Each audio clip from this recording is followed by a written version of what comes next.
కృష్ణకుమార్ గారు, మరో అంశం ఏంటంటే 70వ జాతీయ చలనచిత్ర అవార్డుల ప్రకటన వచ్చింది.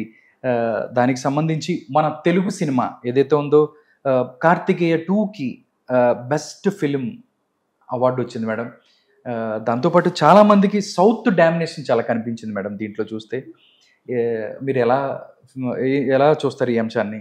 మన తెలుగు సినిమాకి రావడం, తెలుగు హీరోకి రావటం, అలాగే డైరెక్టర్ చందు మొండేటి, ఆయన ఒక విలక్షణమైన డైరెక్టర్. అవునండి. అలాగే నిఖిల్ కూడా చాలా బాగా ఇవాళ హ్యాపీ డేస్ సినిమాలో వచ్చిన వాళ్ళందరూ కొత్త వాళ్ళు. అవును, కష్టపడి వచ్చారు వాళ్ళు. ఇవాళ దాదాపు ఎవరు లేరని చెప్పాలి, ఉనికిలో లేకుండా అయిపోయారు. ఎక్కడ వాళ్ళు అక్కడ అయిపోయారు. వరుణ్ సందేశ్ అటు వెళ్ళిపోయాడు, దాని తర్వాత రాహుల్ వేరే వెళ్ళాడు. బట్ నిఖిల్ మాత్రం ఒక జాగ్రత్తగా కాన్సెప్చువల్ పట్టుకుని ముందుకెళ్తున్నాడు. కార్తికేయ 1 కూడా చాలా బాగుంది. ఈ కార్తికేయ 2 ఏంటంటే కొంచెం చారిత్రక అంశాన్ని తీసుకున్నాడు. మనకి ఈ తెలుగు చలనచిత్ర అవార్డులు తెలుగుకి, అందులో సౌత్కి రావడం చాలా సంతోషించదగ్గ విషయం.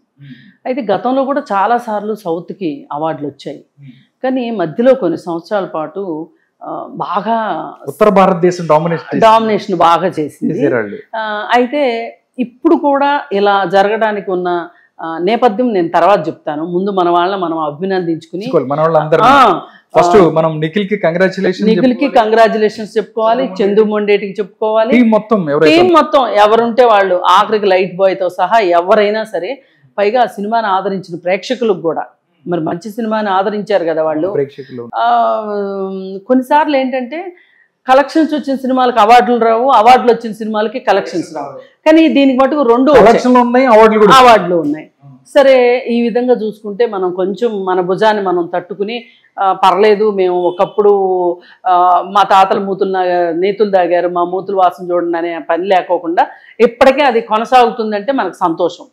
సరే, అలాగే ఏఆర్ రెహమాన్కి రావటం కావచ్చు, మన జానీ మాస్టర్ కావచ్చు, కన్నడ, తమిళ్, మలయాళం, తెలుగు సౌత్ మొత్తానికి అవార్డులు బాగా పంట పండిందని చెప్పుకోవచ్చు. అంటే ఇవాళ పంట పండటం అంటే మనకేదో వాళ్ళు ఆయాచితంగా ఇచ్చారని కాదు, మనం ఇప్పుడు కాంతార సినిమా ఉంది, అది తీయడం అంత మామూలు విషయం కాదు. చాలా అద్భుతమైన, ఒక రకంగా చాలా కష్టంతో కూడిన సినిమా.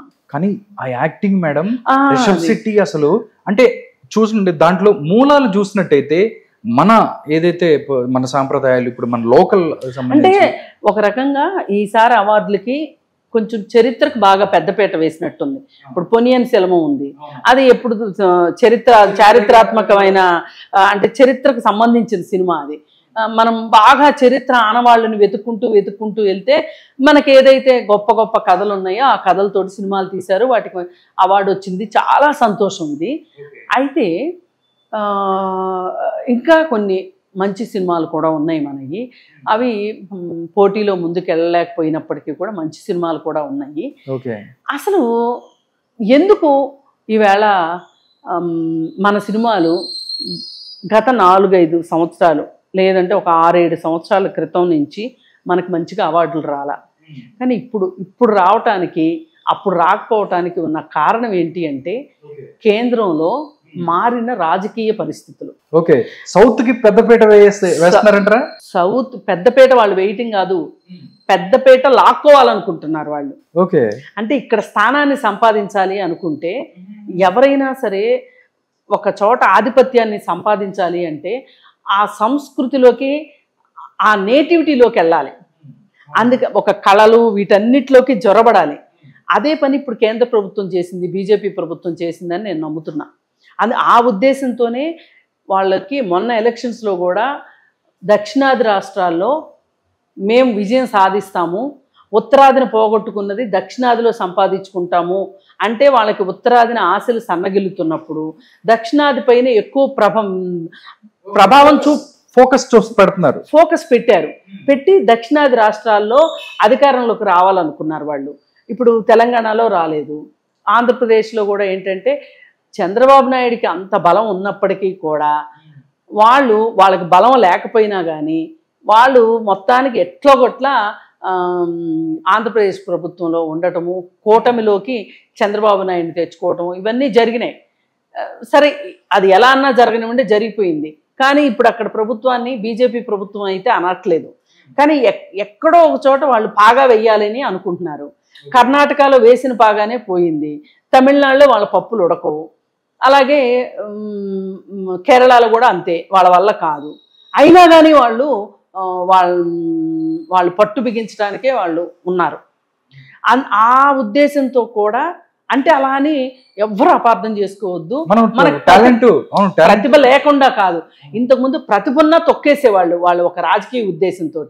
ఇప్పుడు వాళ్ళకి ప్రతిభని కాదనలేని పరిస్థితిలోకి వాళ్ళ అవసరాల కొద్దీ ఏదైనా మన తెలుగు సినిమాకి మంచి అవార్డులు ఇచ్చారు. ఇకపోతే పోయిన సంవత్సరం అవార్డులు కనుక మనం చూసుకున్నట్లయితే ఆ అవార్డులతో పోలిస్తే ఈ అవార్డులు నక్కకి నాగలోకానికి ఉన్నంత తేడా ఉంది. ఎట్లా అంటే పోయిన సంవత్సరం ఇచ్చిన అవార్డు యానిమల్ సినిమాకి ఇచ్చారు. అసలు అవును, అది ఒక దారుణమైన సినిమా. అది ఒకప్పుడు రామ్ గోపాల్ వర్మ సినిమాలే చూడటం కష్టం అనే పరిస్థితిలో ఉండే సినిమాలు రామ్ గోపాల్ వర్మ 1000 రెట్లు బెటర్ అనిపించేలాగా అవటానికి మన తెలుగోడే కానీ ఆ వంగా సందీప్ రెడ్డి అతను తీసిన సినిమా యానిమల్ సినిమా. ఇప్పుడు ఆ యానిమల్ సినిమా దుర్లక్షణాలు ఇప్పుడు ఒక్కొక్కటి బయటకు వస్తున్నాయి. మొన్న పంజాబ్లో 3వ తరగతి చదివే పిల్లాడు గన్ను తీసుకెళ్లి క్లాస్మేట్ని కాల్చాడు. సేమ్ సినిమాలో కూడా అలాగే ఉంటుంది. సేమ్ సినిమాలో అలాగే ఉంటుంది యానిమల్లో. పైగా రియల్ దీంట్లోనేమో పోలీసులు వచ్చేసారు, చట్టం ఇన్వాల్వ్ అయిపోయింది, సమాధానం చెప్పుకోవాల్సి వచ్చింది, వాళ్ళ తండ్రిని కూడా ప్రాసిక్యూట్ చేస్తారు ఇప్పుడు. కానీ సినిమాలో అది లేదు.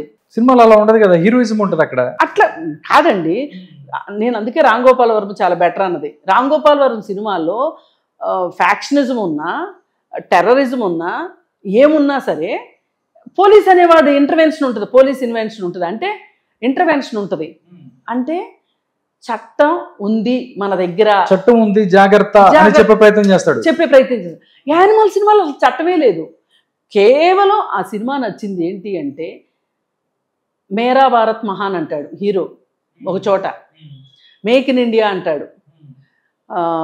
ఆ 2 చూపించేసేసి ఆ 2 డైలాగులు ఉన్నందుకు గాను దాన్ని ఉత్తమ చిత్రం అని పెట్టారు. కానీ ఆ 2 డైలాగులు మాటున ఆ సినిమాలో చూపించినంత దరిద్రం, అరాచకం ఎక్కడా చూపించలేదు.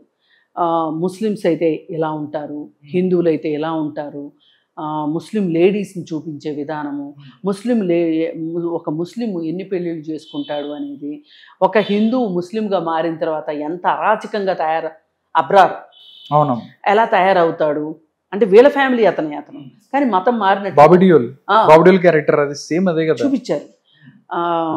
అలాగే 2 సిగరెట్లు కాలు వెలిగిస్తుంది ఒక ముస్లిం. 2 సిగరెట్లు తాగొద్దు కావచ్చు అనుకునే లోపు చెరొక సిగరెట్ తీసుకుంటారు, ఇమీడియట్గా ఫ్రేమ్లోకి ఇంకో మహిళ వచ్చేస్తుంది, ఇద్దరు కలిసి సిగరెట్ తాగుతూ ఉంటారు. అసలు ఓ పక్కన రక్తం ఓడుతూ ఉంటుంది, ఒళ్ళంతా గాయాలు, ఆ సందర్భంలో సెక్స్. అసలు ఏంటి ఆ సినిమా? అంత అరాచకాన్ని నిజ జీవితంలో మట్టుకు ఉండవు అట్లాంటి. కానీ ఆ సినిమాకి అవార్డు ఇచ్చారు, ఆ నటుడికి ఉత్తమ నటుడు అవార్డు, ఆ డైరెక్టర్కి ఉత్తమ డైరెక్టర్ అవార్డు, ఆ ఉత్తమ చిత్రం అవార్డు ఇచ్చారు. కేవలం 2 డైలాగులు. దీంట్లో కూడా మళ్ళీ బీజేపీయే అంతే. మీకు అసలు డౌటే అక్కర్లేదు. నాకైతే ఎంత మనసు రగిలిపోయిందంటే, ఇప్పుడు ఒక సినిమా ఒకప్పుడు అండి 18 ఏళ్ల లోపు వాళ్ళు చూడటానికి వీల్లేదు అంటే థియేటర్లో టికెట్లు ఇచ్చేవాళ్ళు కాదు, పెద్దవాళ్ళు మాత్రమే వెళ్ళి సినిమా చూసేవాళ్ళు. ఇప్పుడు ఏమైపోయింది, ఓటీటీలు వచ్చిన తర్వాత ఎవరి ఫోన్లో వాళ్ళు చూస్తున్నారు, ఎవరి ఇంట్లో వాళ్ళు అందరూ కలిసి చూస్తున్నారు. అది పనికిమాలిన సినిమానా పనికొచ్చే సినిమానా అనేది వేరే విషయం.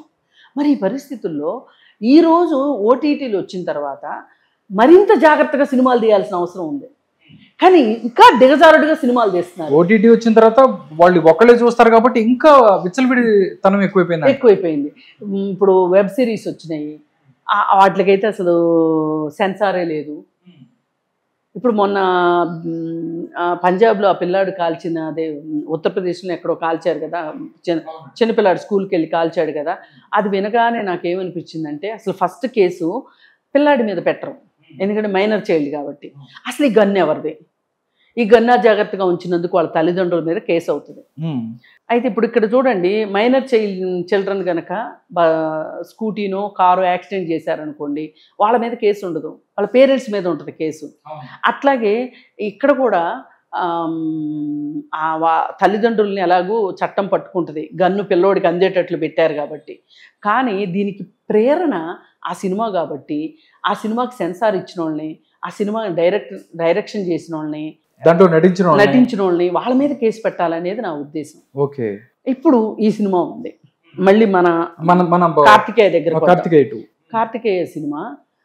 ఇక్కడ కొంచెం దేవుడు మహిమలు ఇవన్నీ ఉన్నప్పటికీ కూడా ఇంత అశ్లీలత, మూఢనమ్మకం లేదు దాంట్లో. ఒకప్పటి చరిత్ర ఉంది, అంతవరకే. మన చరిత్రను మనం తెలుసుకోవడంలో తప్పు లేదు. మన చరిత్ర అది ఎంత దరిద్రమైన చరిత్ర అయినా తెలుసుకోవడం తప్పు లేదు. దానిలో కొన్ని నమ్మలేని విషయాలున్నా మనం అర్థం చేసుకోవాలి, జీర్ణించుకోవాలి.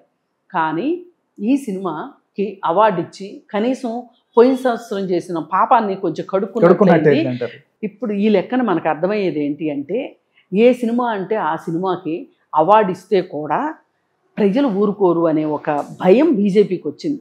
అవును, ఏది పడితే చేస్తే ఊరుకోరు. అది అందుకని వెరసి మనకి అవార్డులు వచ్చినాయి కాబట్టి మనం శుభాకాంక్షలు మన వాళ్ళకి తెలియజేసుకుని మనం మన సంతోషాన్ని పంచుకుంటాం. Okay, thank you so much madam. ప్రస్తుత రాజకీయ అంశాలు అదేవిధంగా సినిమా అంశాల మీద కూడా చక్కని విశ్లేషణ అందించారు. నమస్కారం మేడం.